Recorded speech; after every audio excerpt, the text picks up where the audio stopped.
Good morning.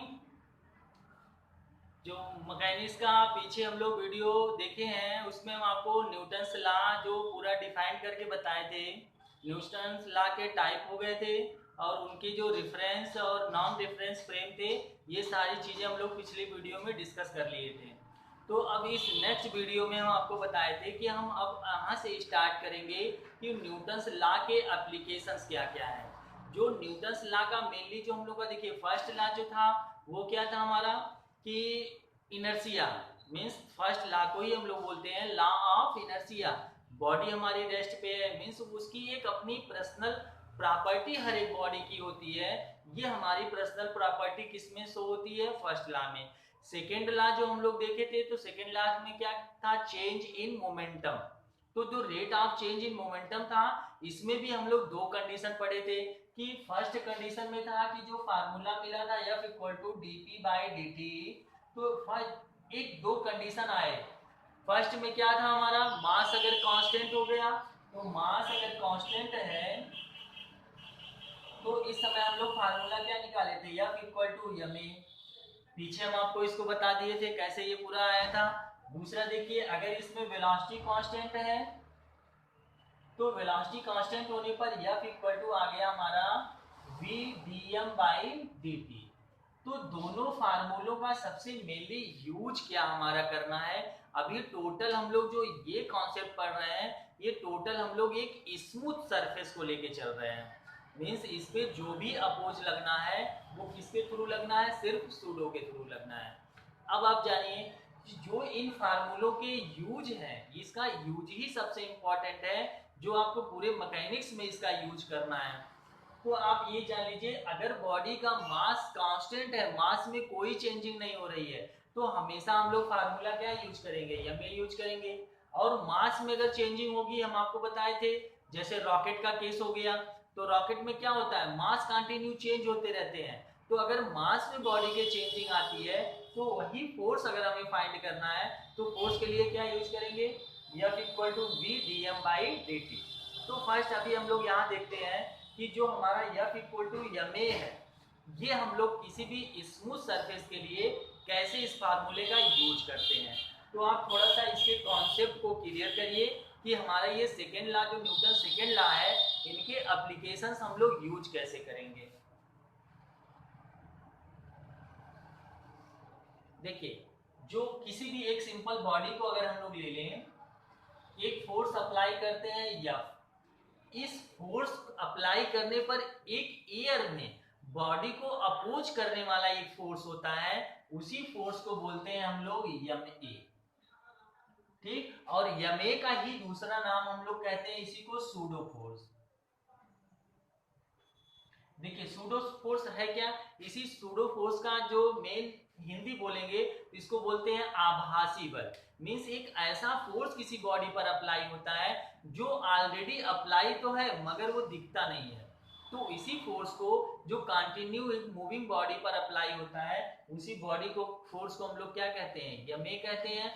और इस force का डायरेक्शन, इस ma का डायरेक्शन ऑलवेज बॉडी के मोशन के अपोजिट डायरेक्शन में होता है। यानी कि बॉडी अगर इस डायरेक्शन में मोशन कर रही है तो सूडो का इधर आएगा, बैकवर्ड डायरेक्शन में आएगा। तो यहाँ पे आप देखिए, अगर इस फोर्स को देखें तो बैलेंस करने वाला ये फोर्स कौन सा है? F इक्वल टू बैलेंस हो रहा है ma से। तो देखिए इस बॉडी के लिए, इस मोशन के लिए आप एक कॉन्सेप्ट और याद रखिएगा, free body diagram. Free body diagram का मतलब होता है कि कितने फोर्स फॉरवर्ड लगे हैं उनको एक साथ कर लीजिए, कितने बैकवर्ड फोर्स लगे हैं उनको एक साथ कर लीजिए, कितने फोर्स अपवर्ड लगे हैं एक साथ होंगे, कितने फोर्स डाउनवर्ड होंगे। जितने भी फोर्स उस बॉडी पर अप्लाई कर रहे हैं अगर उनको हम अलग अलग पार्टों में करके एक साथ कंबाइंड कर रहे हैं तो वही हमारे क्या होते हैं? Free body diagram. तो यहाँ देखिए, एक अगर फोर्स F अप्लाई हो रहा है तो इसका अप्रोच करने वाला ma आता है, तो ये फॉरवर्ड डायरेक्शन में हो गया, ma बैकवर्ड डायरेक्शन में हो गया। तो इसको हम लोग बैलेंस करेंगे इक्विलिब्रियम कंडीशन में, तो F इक्वल टू क्या मिल गया? ma आ गया। फर्स्ट एप्लीकेशन में आ गया। दूसरा चीज ये याद रखिएगा हमेशा कि ma हमेशा मोशन के अपोजिट डायरेक्शन में ही इस फोर्स को अप्लाई होना है। अब आप जरा देखिए, अगर कोई भी दो बॉडी किसी स्ट्रिंग से कनेक्टेड हो तो क्या कंडीशन आएगा?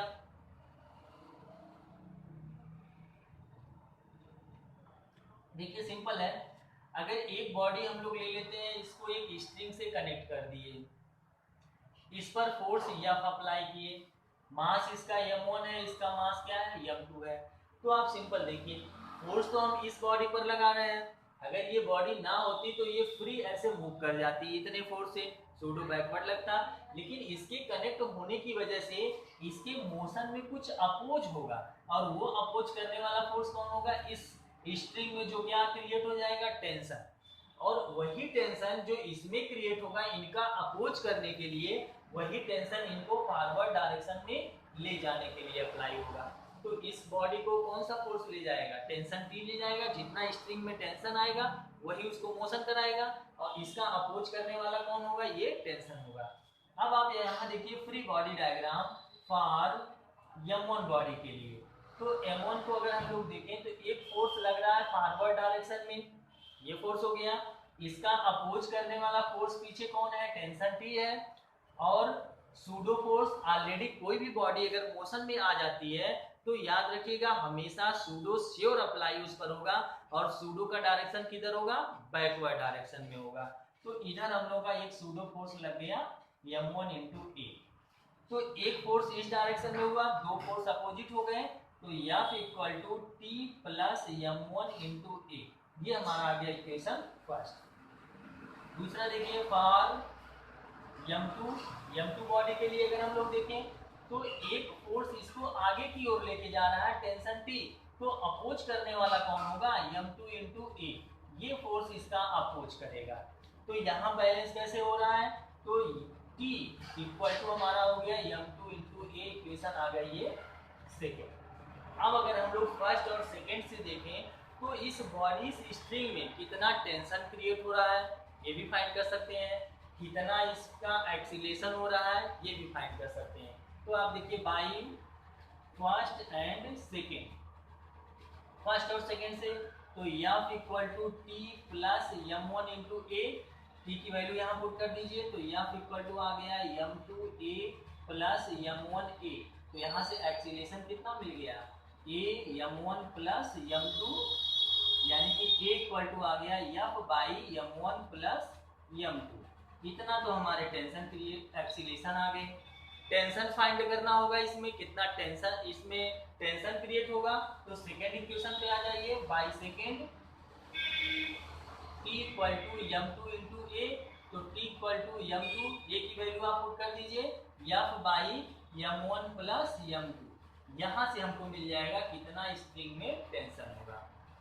तो ऐसे आप जनरली इस क्वेश्चन को सॉल्व कर सकते हैं, अगर दो बॉडी किसी स्ट्रिंग से जुड़ी हुई हो कि कितना स्ट्रिंग में टेंशन आएगा और कितना उसका एक्सीलेशन होगा, तो आप इस फ्री बॉडी डायग्राम के हेल्प से फाइंड कर सकते हैं। इसमें एक दो चीज़ें आप ध्यान रखिएगा, जो स्ट्रिंग में टेंशन क्रिएट होता है तो फर्स्ट बॉडी जिस पर फोर्स अप्लाई कर रहे हैं उसका वो अपोज करता है, तो सेकेंड बॉडी को वो वही टेंशन वो क्या करता है? मोशन कराता है, यानी कि इसका अपोज करने वाला टेंशन T होगा, तो इसको लेके जाने वाला भी कौन होगा? टेंशन T होगा। टेंशन को ही बोलते हैं तनाव। और दूसरी चीज याद रखिएगा कि जब भी बॉडी मोशन की तो मोशन के ऑलवेज अपोजिट डायरेक्शन में हमारा जो फोर्स अप्लाई होगा वही होता है यमे। यमे कभी छूटेगा नहीं। अगर कोई भी बॉडी मैकेनिक्स में मोशन कर रही है तो श्योर है कि उसके अपोजिट डायरेक्शन में यमे अप्लाई होना है। तो इसको आप याद रखिएगा, यमे फोर्स अप्लाई हो रहा है हमेशा किधर? बैकवर्ड डायरेक्शन में। तो ये तो हो गया हमारे क्या, दो बॉडी का और एक सिंगल बॉडी के मोशन का। अब हम लोग जरा सा ग्रेविटी में देखते हैं कि अगर बॉडी अंडर ग्रेविटी मोशन कर रही है तो उसके एपियरेंट वेट में क्या चेंजिंग आती है।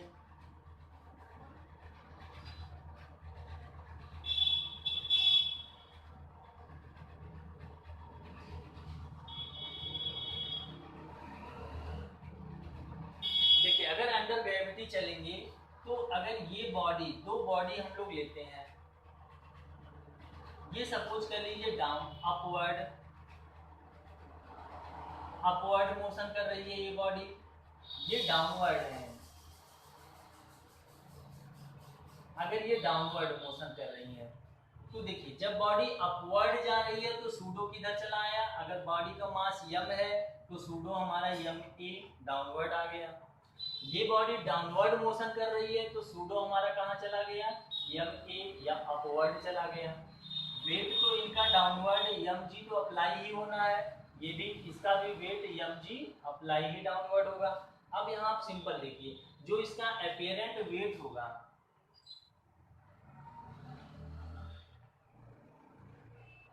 अपीयरेंट वेट, तो कैसे फाइंड करेंगे, दोनों फोर्स डाउनवर्ड आ रहे हैं, यानी कि W equal to M G plus M A. तो यहाँ से हम लोग देखें तो एम जी प्लस ए आ गया। इसका मतलब क्या हो गया, जब भी बॉडी हमारी अपवर्ड मोशन करती है तो उस समय उसका वेट इंक्रीज कर जाता है। दूसरा केस देखिए, एक फोर्स ये अपवर्ड, इसमें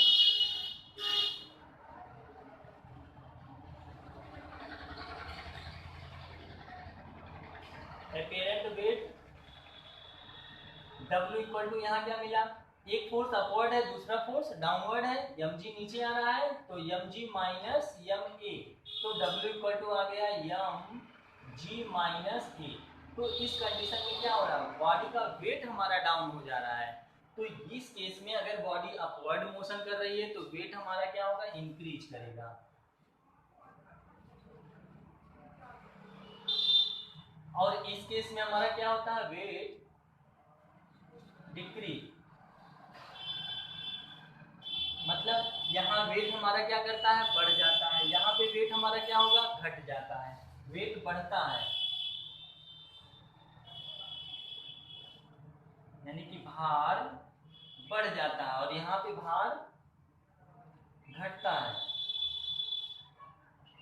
आप सिंपल जान लीजिए, जैसे आप रनिंग वाला जो स्विम करते हैं या किसी भी बार लिफ्ट में देखिए, अगर लिफ्ट में आप अपवर्ड जाते हैं तो काफ़ी रिलैक्स महसूस करते हैं, लेकिन जब लिफ्ट डाउनवर्ड आती है तो उस समय आपको क्या होता है, थोड़ी सी घबराहट सी आती है। क्यों, क्योंकि आपका वेट लॉस होने लगता है। तो जब वेट लॉस होगा तो हम लोगों को कंफर्टेबल फील नहीं होगा, और यही केस हमारा होता है वेटलेस का। अगर जो बॉडी का एक्सीलेशन उसके ग्रेविटेशनल एक्सीलेशन के इक्वल हो जाए तो उस समय बॉडी क्या फील करेगी, वेटलेस फील करेगी। यही कंडीशन होता है वेटलेस। वेटलेस में G इक्वल टू क्या हो गया, A, तो W इक्वल टू आप रखेंगे एम जी माइनस जी, तो W कितना फील होगा, 0। इस कंडीशन को कहते हैं weightless condition. Means body weightless feel करेगी अगर बॉडी क्या है, डाउनवर्ड मोशन कर रही है और ग्रेविटेशनल एक्सीलेशन उसका उसके प्रोड्यूस एक्सीलेशन के इक्वल हो जाए। तो ये था हमारे अंडर ग्रेविटी हो गए, बहुत इंपॉर्टेंट है ये टॉपिक, आप याद रखिएगा। पूछ भी सकते हैं कि किस कंडीशन में वेट में इसकी क्या चेंजिंग आती है, जब बॉडी अपवर्ड मोशन करती है या बॉडी हमारी डाउनवर्ड मोशन करती है। तो अगर ये अपवर्ड गई तो वेट हमारा क्या होता है, इंक्रीज कर जाता है। रीजन आप देख लिए, अगर वेट बॉडी हमारी डाउनवर्ड मोशन करती है तो हमारा क्या होता है, वेट हमारे डिक्रीज हो जाते हैं। और इस कंडीशन को अगर जो उसका ग्रेविटेशनल एक्सीलेशन उसके प्रोड्यूस एक्सीलेशन के इक्वल हो जाए तो उस समय बॉडी हमारी क्या फील करती है, वेटलेस कंडीशन फील करती है, मतलब उसको एकदम से वेटलेस फील होगा। सबसे अच्छा एग्जांपल आप लिफ्ट को देख सकते हैं। लिफ्ट में अपवर्ड जाते हैं काफ़ी रिलैक्स महसूस करते हैं, और जब डाउनवर्ड आते हैं तो अनकंफर्टेबल फील करते हैं। मेन रीजन उसका यही है कि आपके वेट जो होते हैं, वेट क्या होते हैं हमारे, डाउनवर्ड थोड़ा सा डिक्रीज होने लगते हैं। तो ये तो सिंपल हो गया ग्रेविटी में।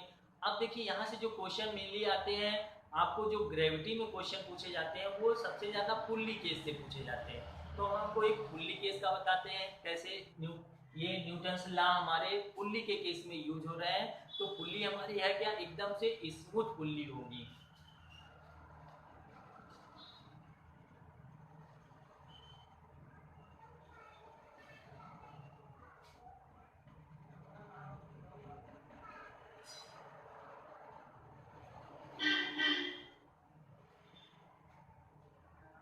देखिए अगर किसी भी पुल्ली से, किसी स्ट्रिंग से कोई पुल्ली बंधी है, इस पुल्ली से दो मास आप ऐसे अप्लाई कर दीजिए, एक स्ट्रिंग से बांध के, मास m1 और मास m2। अब यहाँ आप सिंपल देखिए, सबसे फर्स्ट कंडीशन देखेंगे कि बॉडी में जो मोशन हो रही है वो मोशन कैसे होगी। तो अगर सपोज कर ले m1 ग्रेटर देन है m2 से, ये बॉडी ज़्यादा वेट की हो गई और ये बॉडी हमारी क्या हो गई, लेस वेट की। तो अगर ये ज़्यादा है तो श्योर है कि ये डाउनवर्ड आना शुरू हो जाएगी। तो डाउनवर्ड इस दोनों स्ट्रिंग में टेंशन की तो क्रिएट ही हो जाएंगे, जो उसके वेट को मेंटेन किए रहेंगे। दूसरा जानिए, अगर ये डाउनवर्ड जा रही है तो रस सूडो कहाँ चला गया, m1a अपवर्ड चले गए। वेट तो इसके डाउनवर्ड m1g होंगे ही होंगे। इस कंडीशन में देखिए, अगर ये बॉडी डाउनवर्ड आ रही है तो ये बॉडी कहाँ जाएगी, अपवर्ड चली जाएगी। तो अपवर्ड जाएगी तो सूडो कहाँ चला गया, डाउनवर्ड चला गया। और m2g ये तो डाउनवर्ड होना ही होना है। तो एक एक का अगर आप फ्री बॉडी डायग्राम बनाएंगे फॉर m1 के लिए देखिए आप free body diagram, tension T upward जा रहा है, सूडो फोर्स m1a अपवर्ड जा रहे हैं और ये m1g डाउनवर्ड आ गया। तो यहाँ इक्वेशन क्या बना, दो फोर्स ऊपर एक फोर्स नीचे, यानी कि T plus m1a equal to m1g। ये आपके आ गए फर्स्ट इक्वेशन। दूसरा लेते हैं फॉर m2। तो m2 के लिए फ्री बॉडी डायग्राम बनाएंगे तो वेट तो इसका डाउनवर्ड हुआ m2 बॉडी के लिए, सूडो इसके डाउनवर्ड आ रहे हैं m1 m2 a और टेंशन इसका क्या है, अपवर्ड ही है। तो एक फोर्स अपवर्ड है, दो दो फोर्स डाउनवर्ड है। तो T इक्वल टू आ गया m2a प्लस m2g। ये आपके आ गए इक्वेशन सेकेंड। अब इन दोनों इक्वेशनों की हेल्प से हम लोग इसका टेंशन स्ट्रिंग में कितना क्रिएट होगा ये भी फाइंड कर सकते हैं, कितने एक्सीलेशन से दोनों मूव करेंगे ये भी हम लोग फाइंड कर सकते हैं। वैल्यू रखिए, इस T की वैल्यू उठा के पुट करिए फर्स्ट में बाई फर्स्ट एंड सेकेंड। देखिए T की वैल्यू यहाँ पुट करेंगे तो आ गया m2a plus m2g equal plus m1a equal to m1g। तो इन दोनों में से एक्सीलेशन बाहर निकालेंगे तो m1 प्लस m2, इसको उधर लेके जाएंगे g बाहर ले लेंगे तो m1 माइनस m2। तो यहाँ से हमें एक्सीलेशन कितना मिल गया, a equal to g m1 minus m2 by m1 plus m2। इतने एक्सीलेशन से दोनों बॉडी मूव करेंगे। टेंशन फाइंड करना है, इस एक्सीलेशन की वैल्यू आप किसी भी एक में लाके पुट कर दीजिए, आपको टेंशन मिल जाएगा। तो बाई सेकेंड पे आ जाइए, T इक्वल टू क्या हमारा है m2a प्लस m2g। तो T इक्वल टू आप वैल्यू रखिए, a की वैल्यू यहाँ पुट करेंगे तो m2g m1 minus m2 by m1 plus m2 plus m2g। तो T आप सॉल्व करेंगे क्या आएगा, इसको ऊपर लेके जाइए, m2g प्लस g दोनों से बाहर निकाल लेते हैं, m1 माइनस m2 का होल स्क्वायर प्लस इसको ऊपर ले जाइए m1 m2 और ये इसके साथ मल्टीप्लाई होगा प्लस m2 का स्क्वायर और बाहर हमारे क्या आ गए g, बाई टोटल क्या आ गया m1 प्लस m2। तो ये दोनों कैंसिल होंगे तो हमारा टेंशन कितना आ गया 2 m1 m2 into g by m1 plus m2। इतना हमारा क्या क्रिएट हो जाएगा, टेंशन क्रिएट हो जाएगा। तो ये तो सिंपल हो गए, इतने केसों की बात हो गई कि इसमें हम लोग के स्मूथ सरफेस पर कोई हॉरिजॉन्टल सरफेस पे है तो बॉडी पे मोशन कैसे होगा, सूडो कैसे आप अप्लाई करेंगे। कोई हमारी क्या आ गई, अगर कोई वर्टिकल में मोशन बॉडी कर रही है, स्ट्रिंग से दो बॉडी जुड़ी हुई है, वर्टिकल में अपवर्ड डाउनवर्ड मोशन हो रहा है, पुल्ली का एक केस हो गया, ये सारी चीजें हो गया। अब एक और टॉपिक इसमें आता है जो इंक्लाइंड प्लेन पर मोशन होता है, तो उसको थोड़ा सा आप देखिए।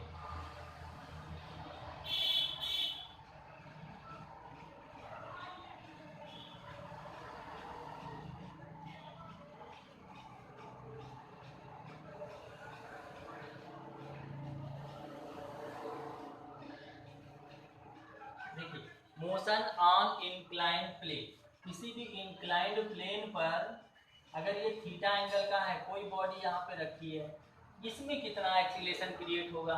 तो यम मास की बॉडी है, हमें पता है वेट हमारा कैसा होगा, डाउनवर्ड mg आएगा। तो इस वेट के जो कंपोनेंट आएंगे, ये एंगल थीटा है तो ये भी एंगल कितना हो गया, थीटा हो गया। इसको बैलेंस करने के लिए नॉर्मल रिएक्शन अपवर्ड लगेंगे। इसका एक कंपोनेंट इधर आया है mg cos थीटा, और वर्टिकली एक फोर्स आता है हमारा mg sin थीटा।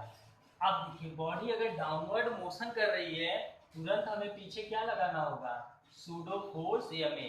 तो r किससे बैलेंस हो रहा है, जो नॉर्मल रिएक्शन, देखिए थर्ड लॉ में हम आपको बताए थे कि अगर कोई भी बॉडी किसी सरफेस पे आ गई तो श्योर है कि उसके अपोजिट एक नॉर्मल रिएक्शन वर्क करता है, जो उसके वेट को क्या करेगा, बैलेंस करेगा।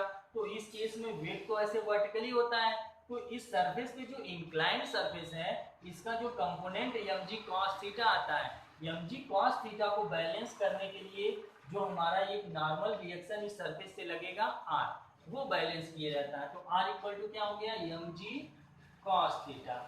दूसरा देखिए, ये सूडो बैकवर्ड लग रहा है, बॉडी मोशन डाउनवर्ड कर रही है, तो mg sin थीटा इनको बैलेंस कौन कर रहा है, ma। m से m कैंसिल, तो a कितना हो जाएगा, g sin थीटा। एक स्मूथ सरफेस पे इतने एक्सीलेशन से हमारी बॉडी मूव करेगी। तो एक एप्लीकेशंस ये हमारे न्यूटन्स लॉ के हो गए। अब इन्हीं से न्यूटन्स लॉ का जो एप्लीकेशन से स्टार्ट होना है, अब इसमें थोड़ा और हम लोग का क्रिएटेड टिपिकल हो जाएगा, जब इसके साथ अभी तक तो हम लोग क्या पढ़े, ये जो भी मोशन हो रहा है किसी भी प्लेन पर हो रहा है, ये टोटल प्लेन हमारा कैसा, स्मूथ प्लेन है। अब अगला जो हम लोग पढ़ेंगे उसमें आएगा रफ। तो रफ का मतलब क्या हो गया, फ्रिक्शन।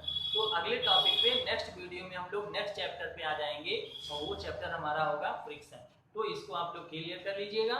नेक्स्ट वीडियो में हम लोग स्टार्ट करेंगे फ्रिक्शन।